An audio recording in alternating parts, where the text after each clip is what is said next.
How much income do you need to retire comfortably? Remember, it's always about the expenses. So the expenses are X, the income needs to be X plus to cover taxes as well. All right, so let's dive into this. It's pretty typical stuff what I've done here a million times a Sunday, but I tell you, man, you just never know who's watching. This is my fourth video today. Not everyone watches all my videos. How dare you? I see that you don't comment. I see the video I did on Maine and Maryland. You weren't commenting. Penelope, Jill, Marie, Pulverizer, Cute Humor, Prairie Mark, CB in Philippines. I'm looking at you over there. I'm looking at you. Oh boy. Freaking not very loyal. All these people. Oh, I'm so loyal, Josh. Yeah. Why aren't you commenting on every Bruce Smith? Where's Bruce Smith? All right, so we got these people taking a picture, and this is from Smart Asset. I think, did Jill send me this? Or Denise sent me this to me. Denise? How dare you. American couples should count on needing at least this much money for retirement each month. So let's check it out. For a married couple approaching retirement, few things carry more significance than knowing how much income they'll need. Exactly. Fortunately, Smart Asset gets it wrong. They're saying estimate your income. No, we need to estimate our expenses first, Smart Asset. We estimate our expenses first, which they do later on. All right. The most accurate way to do this is by looking at your own spending patterns as you approach retirement. Start with housing, which is the largest single expense. Most people will likely account for at least a third of your total. Well, the actually CPI has it about 40 to 45 to 48%, depending on what version of CPI you look at in terms of the BLS Consumer Expenditure Survey. So if you're looking at CPIE, for elderly, E for elderly, us old people, I need my cane, I'm like Sniffy Joe. But housing accounts for about almost a half of your total expenses. So start with housing, which is likely to account for about a third of your expenditures. I'm okay with that. Add your total expenses to last year for rent if you're a tenant or mortgage, principal and interest. Yep. Food generally is the next biggest category. What? Food? What? I thought it was transportation. Not according to, if you look at Consumer Expenditure Survey. All right, but actually transportation does come up there. But again, for most retirees, the transportation is not nearly what the CPI reports. It's just not. So food includes grocery bills as well as costs for dining out and having prepared meals delivered. So the best way to do it is just cook your own food. I just made some spaghetti last tonight. I got some pork chops, Bogus, from Publix the other day, bone-in pork chops. And now this is to feed a family of 4 because 2 are gone. So it's just me, my wife, and the boys. You know what I'm saying? We got some bone-in pork chops, Bogus, buy one, get one at Publix the other night. Put them on the grill for 10 minutes, freaking season them with some garlic, salt, pepper. What else did I put on there? Garlic, salt, some pepper. I put something else on there. Season them for about 2 hours. Put them on the grill for 10 minutes, maybe each side, if even that. Man, they were freaking good, dude. Some mashed potatoes, some potatoes. Did we do mashed potatoes? We roasted some veggies, dude. And that lasted not one but 2 nights. 2 nights for your old buddy Josh and my 2 boys. Teenage boys growing too, by the way.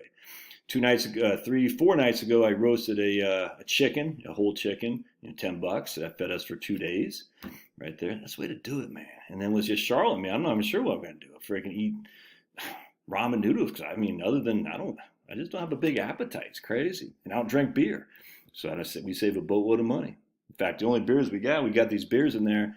They've been sitting there in the fridge. You can't see it over there. But the beer, let me just show you.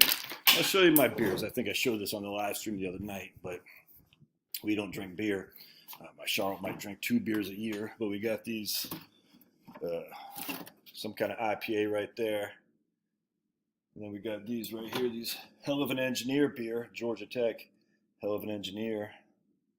Pretty doggone cool if you ask me, Georgia Tech, but I don't drink. Haven't drank since May 25th, 1997. So I'm as sober as can be, baby. That's just not true. I am high. I'm high on life. All right. So food, man, just make your own. It's easy to do. It tastes so much better. It's cheaper, too. And then you can have freaking leftovers, man. All right. If your recent expenditures total less than anticipated retirement income, that will give you confidence you'll be financially secure. I just got off the phone with these guys crushing out of Tucson just today. Crushing. We'll call them, I'm not going to make them. Let's call them, let's go. Bill and Jill. We'll call them Bill and Jill out of Tucson. Just kicking ass and taking names, dude. Anyway, so there's Social Security. She's going to get $3,500 a month. He's going to get $3,800 a month. Whatever that is. That's $7,300 a month in social. But it's never supposed to be that way. I don't care what's supposed to be. That's what it is.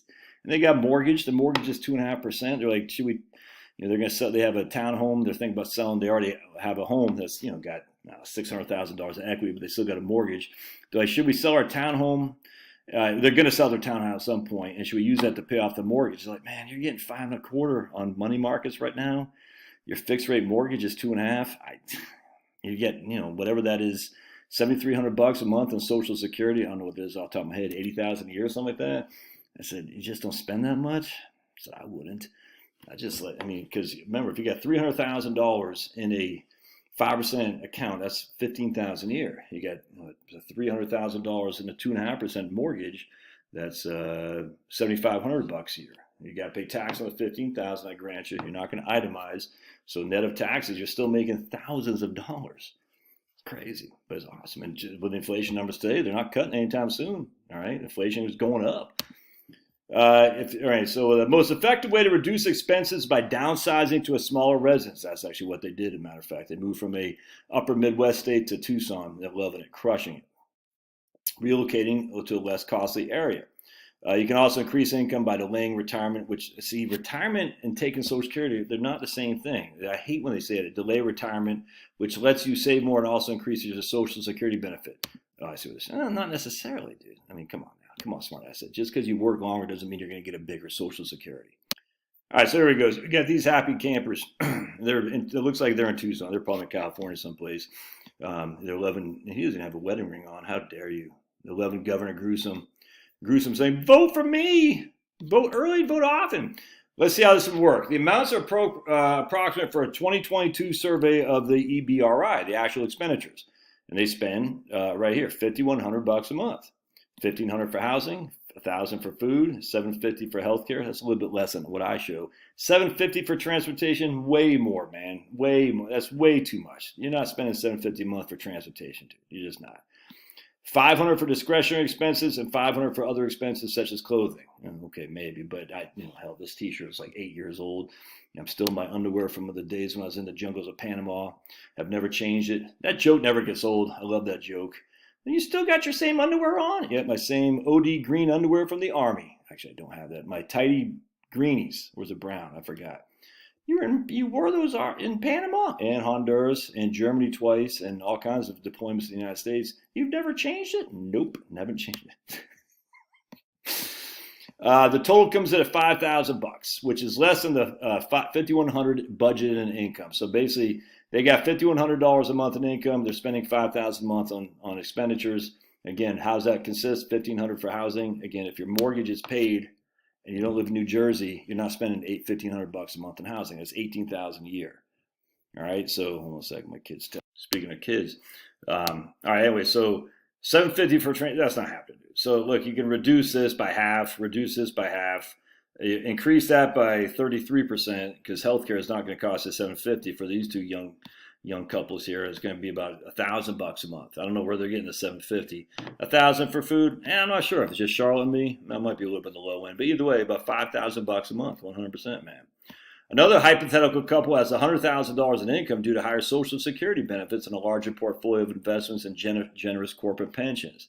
So where do these guys get their money from? The amounts of I just said $5,100 a month. I don't know. They got $2,500 for housing. And again, if you don't have a mortgage, what's the $2,500 a month doing? Unless you live in New Hampshire or New Jersey with a high property tax. $1,500 for food, $1,200 for healthcare, $1,200 for transportation. See, this is where they're screwing up. They're assuming the transportation on the Consumer Expenditure Survey is good for you, and it's just not. Look, dude, I talk to people all the time. Cars are paid off, houses are paid off. They're not spending this kind of money, dude. They're just not. If you have debts, you are. But the people I deal with, they're not.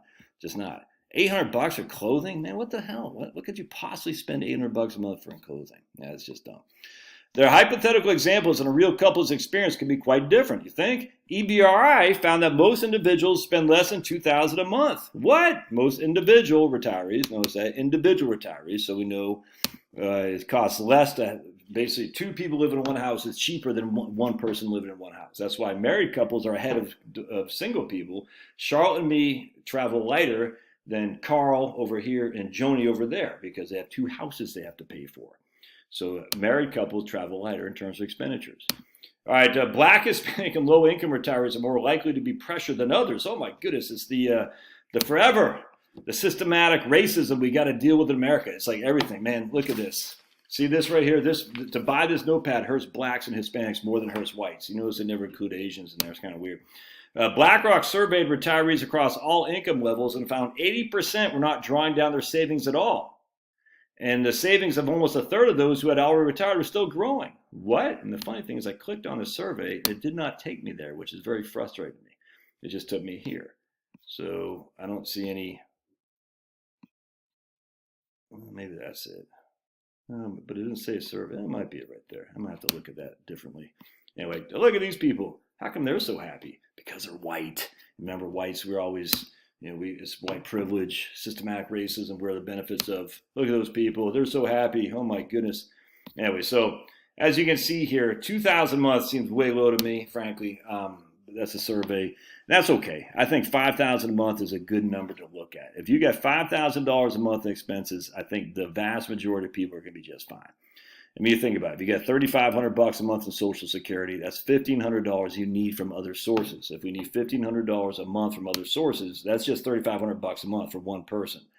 Now, if we're single, 5,000 a month is going to be tougher. So that's 18,000 a year. Divide that by 0.05.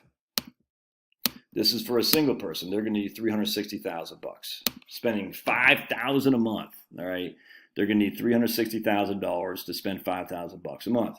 For a married people, me and Shar, we'll say mine's $3,500 a month. Hers is $1,750. So $3,500 plus $1,750, half of mine. I'm actually going to say it's less than $1,750. I'm going to say $30. I'm going to have it reduced plus, we'll say $1,250 because we're going to take it a little bit earlier for her. That's $4,750 a month. Times that by 12. That's 50. Oh, 47. That means we need $250 a month. Times that by 12, and divide that by 0.05. We need about $200,000. Did I do that right? So we're spending $5,000 a month. We need 47. We got $4,750 come from Social Security. That's $250 a month times that by 12 equals 3,000. Divide that by 0.05. There we go. It's more likely. And we just need $60,000 dude. At $5,000 a month. You can't retire on $5,000 a month. Freaking okay. Explain that to all the people who are. Anyway, I would shoot for about $5,000 a month in expenditures. No, most people, not everybody, but most people. I think that's a good starting point right there. And then you say, okay, what is that covering, and what do I need? Now, if I need another $10,000 a year for the first 10 years for a travel goal, all right, then you add another $120,000 to that. You know what I'm saying? So in this case, we would need $60,000 to make up the $250 a month we don't have from social. But I want to do some traveling at $10,000 a year, and we'd add another 120, probably 150 to deal with inflation. So we need $210,000. Easy peasy, man. I don't have that kind of scratch. And then you got equity in your home. I mean, it's just not that difficult. All right. Love your thoughts. We'll see ya. Thanks, guys.